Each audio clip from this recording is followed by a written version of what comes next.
আলহামদুলিল্লাহ আমরা মংলা পোর্ট ঘুরে এখন এসেছি হলো এটা কোথায় এটা হারবাড়িয়া ইকো ট্যুরিজম কেন্দ্র সুন্দরবনেরই একটা অংশ। এই যে আমাদের স্যাররা দেখাই খুব সুন্দর পরিবেশ। এই যে আমাদের একজন স্যার হারবাড়িয়াতে আমরা ইতিমধ্যেই উপস্থিত হয়েছি। এখন আমরা এখানে রেস্ট নেব, একটু ঘোরাঘুরি করব, তারপরে আমরা আবার রওনা দেব গরম জলে। ভালো একটা সময় কাটবে ইনশাআল্লাহ আমরা আশা করতেছি। এই যে আমাদের বোট থেকে ওইদিকে চলে গেছে, ওইদিকেও আরও সুন্দর বলতেছে। Thank you madam.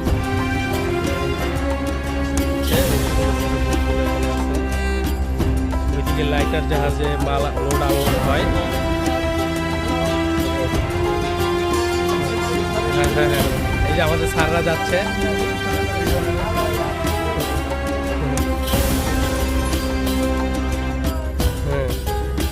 অনেক সুন্দর পরিবেশ। প্রায় 3 ঘন্টা আমরা জার্নি করে আসলাম। ওই যে ওখানে ওয়াচ টাওয়ার দেখা যাচ্ছে। হারবাড়িয়া ইকো ট্যুরিজম কেন্দ্র, পরিবেশটা অনেক সুন্দর। ওই যে এখানে বানর মামারা আছে, অনেক সুন্দর সুন্দর। ওই যে আসতেছে, ওই যে দেখেন ছোট ছোট বাচ্চা, এরা একটু ভয়ঙ্কর আছে। ওই যে বাদাম খাচ্ছে, এই যে বাদাম খাচ্ছে একটা, ওই যে বাদাম খাচ্ছে।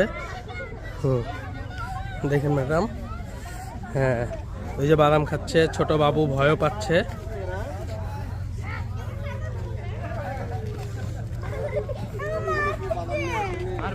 হ্যাঁ, এই যে সবাই আসলে আমরা তো অনেক কিছু দেখতে চাইছি, তাই পাইনি, কিন্তু শেষমেশ শুধু বানরই পাইছি। এই যে দেখেন বাচ্চা কোলে নিয়ে রাখছে বাদাম খাওয়ার জন্য। বাদাম নাই কারো কাছে, সবাই খালি ভিডিও করতেছে, বাদাম না দিয়ে থাপড়া মারবো তো। ওই যে বাদাম খাচ্ছে, হ্যাঁ ওই যে একজন দেখেন, অনেক সুন্দর পরিবেশ। স্যার সাবধান, মোবাইল কিন্তু থাপা মারবে।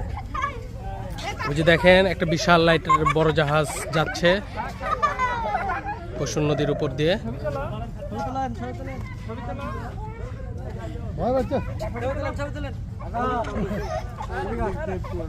ইকো ট্যুরিজম সুন্দর।